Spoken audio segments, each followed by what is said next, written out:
رسول اللہ صلی اللہ علیہ وسلم نے ایک شخص کو اپنا ایک خط دے کر بھیجا اور اسے یہ حکم دیا کہ اسے حاکم بحرین کے پاس لے جائے۔ بحرین کے حاکم نے وہ خط کسریٰ شاہ ایران کے پاس بھیج دیا۔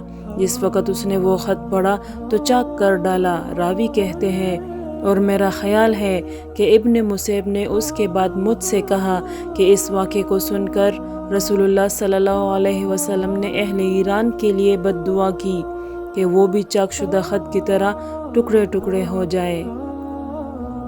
رسول اللہ صلی اللہ علیہ وسلم نے کسی بادشاہ کے نام دعوت اسلام دینے کے لیے ایک خط لکھا یا لکھنے کا ارادہ کیا تو آپ صلی اللہ علیہ وسلم سے کہا گیا کہ وہ بغیر مہر کے خط نہیں پڑھتے، یعنی بے مہر کے خط کو مستند نہیں سمجھتے۔ تب آپ صلی اللہ علیہ وسلم نے چاندی کی انگوٹھی بنوائی جس میں محمد الرسول اللہ کندہ تھا۔